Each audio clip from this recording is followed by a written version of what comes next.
ఇరాన్కు America అధ్యక్షుడు Donald Trump మరోసారి గట్టి హెచ్చరికలు జారీ చేయడం అంతర్జాతీయ రాజకీయాల్లో చర్చనీయాంశంగా మారింది. ఇప్పటికే పశ్చిమాసియా ప్రాంతం ఉద్రిక్త పరిస్థితులను ఎదుర్కొంటున్న సమయంలో ట్రంప్ చేసిన వ్యాఖ్యలు ప్రపంచ దృష్టిని ఆకర్షిస్తున్నాయి. అమెరికా, ఇరాన్ మధ్య తాజాగా కుదిరిన తాత్కాలిక శాంతి ఒప్పందాన్ని ఇరాన్ తప్పనిసరిగా పాటించాలని, లేని పక్షంలో కఠిన చర్యలు తప్పవని ట్రంప్ స్పష్టం చేశారు. ఒప్పందం నిబంధనలను ఉల్లంఘించినా, అమెరికా ప్రయోజనాలకు వ్యతిరేకంగా వ్యవహరించినా తాము వెనక్కి తగ్గబోమని ఆయన చేసిన హెచ్చరికలు మరోసారి ఇరు దేశాల మధ్య ఉన్న అవిశ్వాసాన్ని బయటపెట్టాయి. అమెరికా, ఇరాన్ మధ్య సంబంధాలు గత 4 దశాబ్దాలుగా ఉద్రిక్తంగానే కొనసాగుతున్నాయి. 1979 ఇస్లామిక్ విప్లవం తర్వాత ఇరాన్, అమెరికా సంబంధాలు తీవ్రంగా దెబ్బతిన్నాయి. అప్పటి నుంచి 2 దేశాల మధ్య రాజకీయ, ఆర్థిక, సైనిక విభేదాలు కొనసాగుతూనే ఉన్నాయి. ముఖ్యంగా ఇరాన్ అణు కార్యక్రమం, మధ్య ప్రాచ్యంలో ఇరాన్ మద్దతు ఉన్న సాయుధ సంస్థల కార్యకలాపాలు, అమెరికా ఆంక్షలు వంటి అంశాలు తరచూ ఉద్రిక్తతలకు కారణమవుతున్నాయి. ఇలాంటి పరిస్థితుల్లో ట్రంప్, ఇరాన్ అధ్యక్షుడు మసూద్ పెజెష్కియన్ మధ్య కుదిరిన తాత్కాలిక ఒప్పందం ప్రాధాన్యం సంతరించుకుంది. ఈ ఒప్పందం ప్రకారం ఇరాన్పై అమల్లో ఉన్న కొన్ని ఆర్థిక ఆంక్షలకు సడలింపు ఇవ్వడానికి అమెరికా అంగీకరించింది. అయితే ఆ సడలింపుతో విడుదలయ్యే నిధులను పూర్తిగా ఆహార కొనుగోళ్లకే వినియోగించాలని ట్రంప్ స్పష్టమైన నిబంధనలు విధించారు. అంతేకాకుండా ఆ ఆహారాన్ని అమెరికా నుంచే కొనుగోలు చేయాలని సూచించడం విశేషంగా మారింది. ట్రంప్ ఈ నిర్ణయాన్ని సమర్థిస్తూ ఆసక్తికర వ్యాఖ్యలు చేశారు. ఇరాన్లో సుమారు 9.1 కోట్ల మంది జనాభా ఉన్నారని, ఆ దేశానికి భారీ స్థాయిలో ఆహార అవసరాలు ఉన్నాయని పేర్కొన్నారు. ఆంక్షలు సడలించడంతో విడుదలయ్యే నిధులు చివరికి అమెరికా వ్యవసాయ రంగానికే మళ్లీ చేరుతాయని, దీంతో ఒకవైపు ఇరాన్ ప్రజలకు అవసరమైన ఆహారం అందుతుందని, మరోవైపు అమెరికా రైతులకు మార్కెట్ లభిస్తుందని ట్రంప్ అభిప్రాయపడ్డారు. అయితే ఈ ఒప్పందంపై అంతర్జాతీయ స్థాయిలో భిన్నాభిప్రాయాలు వ్యక్తమవుతున్నాయి.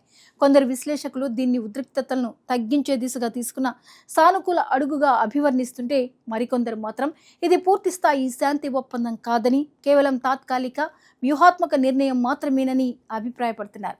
ఎందుకంటే అమెరికా, ఇరాన్ మధ్య ఉన్న ప్రధాన విభేదాలకు ఇప్పటికీ శాశ్వత పరిష్కారం లభించలేదు. ఇదిలా ఉండగా పశ్చిమాసియా ప్రాంతంలో కొనసాగుతున్న ఘర్షణలు ప్రపంచవ్యాప్తంగా ఆందోళన కలిగిస్తున్నాయి. ఇరాన్పై అమెరికా, ఇజ్రాయెల్ చేపట్టిన దాడులు, మరోవైపు లెబనాన్లో ఇజ్రాయెల్ నిర్వహిస్తున్న వైమానిక దాడులు ప్రాంతీయ భద్రతకు సవాల్గా మారాయి. ఈ దాడుల కారణంగా వేలాది మంది ప్రాణాలు కోల్పోయినట్లు అంతర్జాతీయ సంస్థలు చెబుతున్నాయి. అనేక కుటుంబాలు నిరాశ్రయులుగా మారాయి. యుద్ధ ప్రభావం కేవలం ఆయా దేశాలకే పరిమితం కాకుండా మొత్తం ప్రాంతాన్నే కుదిపేస్తోంది. ప్రత్యేకంగా సాధారణ ప్రజల జీవితాలపై ఈ ఘర్షణలు తీవ్ర ప్రభావం చూపుతున్నాయి. విద్య, వైద్యం, ఉపాధి, ఆహార భద్రత వంటి రంగాలు సంక్షోభంలో పడుతున్నాయి. యుద్ధ ప్రభావంతో ఇప్పటికే లక్షలాది మంది ప్రజలు తమ ఇళ్లను వదిలి సురక్షిత ప్రాంతాలకు వలస వెళ్తున్నారు. శరణార్థుల సంఖ్య పెరుగుతుండటంతో పొరుగు దేశాలపై కూడా అదనపు భారం పడుతోంది. ఈ ఉద్రిక్తతల ప్రభావం ప్రపంచ ఆర్థిక వ్యవస్థపై కూడా స్పష్టంగా కనిపిస్తోంది. ముఖ్యంగా ముడి చమురు ఉత్పత్తిలో కీలక పాత్ర పోషించే పశ్చిమాసియా ప్రాంతంలో అస్థిరత పెరగడంతో అంతర్జాతీయ చమురు మార్కెట్లు తీవ్ర ఒత్తిడిని ఎదుర్కొంటున్నాయి.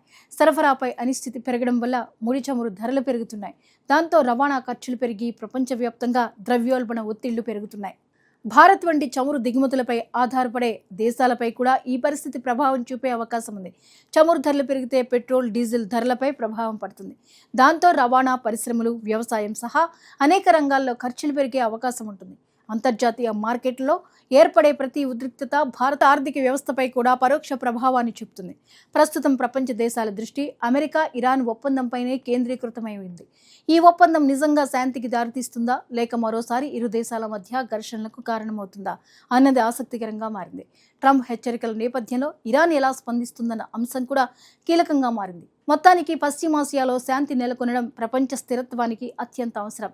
యుద్ధాలు, ఆంక్షలు, ప్రతీకార దాడులు ఎంతకాలం కొనసాగితే అంతగా మానవ నష్టం పెరుగుతుంది.